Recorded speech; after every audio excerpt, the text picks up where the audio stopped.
Before we get into the video, y'all know we have to give a major shout out to the channel sponsor, Instant Gaming, which is a website where you can purchase tons of game titles at discounted prices.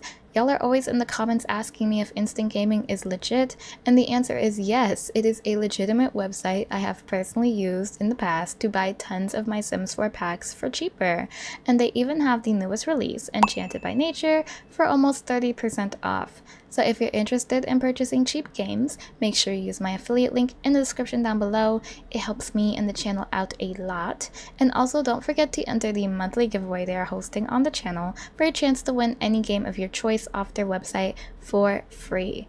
I actually fixed the link this time around, so y'all should actually be able to enter the giveaway. So sorry about that. But without further ado, let's get into the video. What's the deal, pickles? Welcome back to my channel, or welcome to my channel if you're new here. I'm Kia Swims, and today I'm bringing y'all another mod overview video, okay?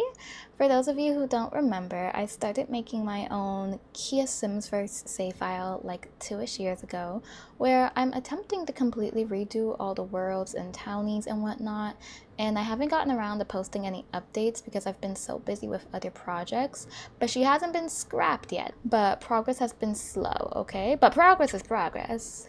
But basically over time, I've just come across a lot of mods that have allowed me to really personalize and make that save file my own. And so that is what I'm going to be showing y'all in this video, okay? It is 20 plus mods that I think you need to really create like your forever save file. And so the first category we're going to get into is world changes. And first on the list isn't technically a mod, but it's a save file that goes in your saves folder, and it is a number 1, which is Seriously's Blank Save by Seriously Sims. This is more so for my girlies that are starting their save file fresh and just want like a blank save file that you can download into your game that comes with all the lots and the townies gone, okay? So that you can really just get in here and start creating. EA has been dropping new worlds like crazy, but this save file is updated for the latest world, aka Innis Green, that came out with Enchanted by Nature, so you won't have to worry about deleting any of the worlds or lots yourselves manually. You can literally just load in and enjoy this completely blank canvas. Number 2 I've mentioned before and will continue to mention, but it is the World Map Overrides by 20th Century Plumbob, which I'm sure most of you have already heard of already.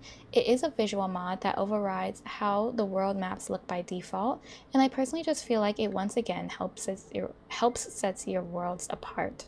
Number 3 is a mod that I've mentioned again more recently, but it's a mod that you want to install early on, ideally, before you set up any holidays or anything in the calendar. FYI, if you want to watch my video where I go over all my custom holidays and calendar mods, I'll have that video pinned in the corner. Thank you. But it's Little Miss Sam's 21 days instead of 28 days mod for the calendar, which just makes the season length, I feel like, a little bit more bearable and realistic, in my opinion, which is what I feel like you'd want to aim for in a save file that you were creating. Number 4 is probably my favorite out of this entire list, and I've been using her down, but it's the Rename Worlds mod by Midnight Tech, which allows you to change the names of existing worlds in the game. I know there's a way to do this in Sims 4 Studio, but this mod is definitely more beginner friendly and also allows you to name the worlds without having to restart your game or anything like that. You can just insert the cheat, pick your name, and bada bing bada boom, is done. The next mod in the world changes section is of course the OG mod, okay, number 5, which is the tool mod, which again, if she scares you a little bit, I do have a tutorial on my page on how to use the tool mod. I use it with the Better Build By mod, but this is definitely a given if you want to take your personal save file to the next level and start personalizing your worlds down to the last detail through little changes. You can like add basketball hoops to your neighborhoods, you can add ice cream trucks next to parks, add cars on the road, okay, all of that. Number 6 is the Clickable Worlds mod by A Winged Llama, which goes hand in hand with the tool mod, and I discovered its usefulness while I was attempting to decorate around Sulani specifically. Basically, the game has areas in the game where you literally cannot click or have your sim like walk to. No interaction will pop up and your cursor will just have that little red like cannot go here indicator on that. But specifically when I would try to place trees down in like certain areas of the world to make it more lush or whatever, I found that limitation very irritating. And so a Winged Llamas mod gets rid of that limitation almost completely, allowing you to click all these spots that you previously could not click. I do just want to say though that I don't actually recommend playing with this mod in your game 24/7 because it causes Sims to completely ignore all logical routing commands. Like Sims won't be able to swim in the ocean properly and they'll be walking through rocks, and it's just not ideal for gameplay. So I'll usually just put the mod in specifically when I'm planning on using it and then save and then remove it when it's time to actually play with the Sims as normal. Final mod in this category is by a Winged Llama again. It is mod number 7, and it's the Willow Creek and Newcrest Emptied mod. Again, this is for my girlies that are really wanting to build their worlds up from scratch, and this mod makes it so that these two worlds, Newcrest and Willow Creek, are emptied of most trees, structures, etc., so that you can place your own objects down to your heart's content without worrying about anything overlapping. There's a few little things that still like appear floating and are a little difficult to get rid of, but for the most part, the worlds are mostly emptied. There's a similar mod that does something like this called the Blowtorch mod, which I've used in the past, but this mod is just a little bit less complicated to install, and at any point if you change your mind and want your worlds to not be empty anymore, you won't have to repair your game or anything like that. It's just as simple as removing the package file from your mods folder. Moving on to our next category, we're going to get into some mods that make some in-game / gameplay changes. And so number 8 is the No Random Townie Generation mod by Down in Simsland. And before you get this mod, please, I beg, read the mod directions very carefully, okay? Because this mod is still in testing. But The Sims 4 is very weird about how it generates Sims to fill mandatory roles, like vendor workers and mixologists, etc, etc. And so basically it chooses Sims with specific skills and or traits to fill certain roles fitting to the world. So even though this mod makes it so that the game no longer like creates those butt ugly townies, you still need Sims in your world that have those select traits or skills in order for the game to function properly.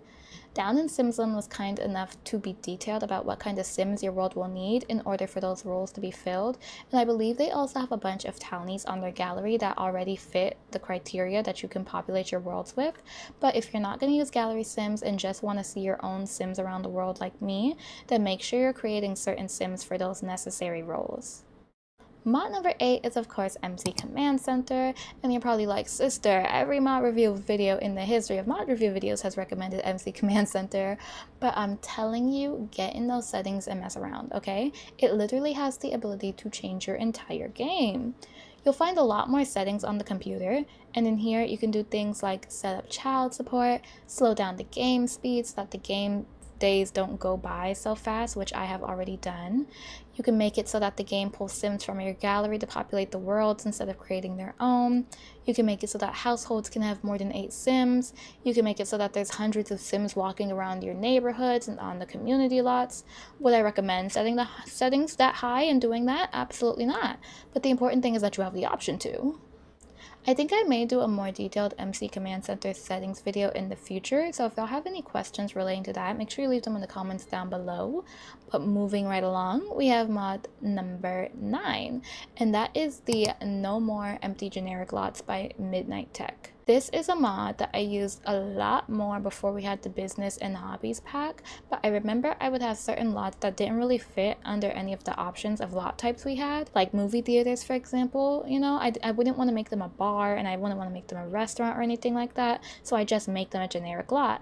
But then I traveled there with my Sims and we'd be the only people on the lot.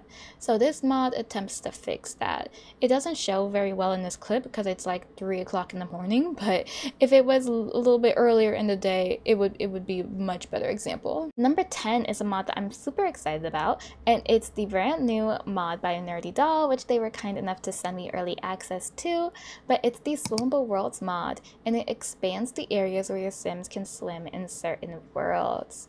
Nerdy Doll has mentioned on their Patreon and Twitter that other swimmable worlds are coming very soon, including Willow Creek, Oasis Springs, Windenburg, etc. But version 1 makes it so that you can swim in Brittleton Bay, San Sequoia, and Evergreen Harbor. And I can already see so many possibilities combining this mod with Tool Mod's functionalities. Like, instead of always traveling to Sulani for beach days, you can use Tool Mod and set up lake day cookouts and have all the Sims meet in certain areas of different worlds with little tarps and picnic blankets. Like, are we seeing the possibilities? Nerdy Doll has also included another mod, or not another mod, but they included a file that adds an interaction to the water surface so that your Sims can create water objects and vehicles at these swimming spots like floats, boats, etc. so that your Sims can get that full experience. So for those of you who are considering going to support Nerdy Doll and get this mod, I'm once again going to caution y'all to read the installation instructions carefully, since it contains files that you don't just drag and drop into your mods folder as normal.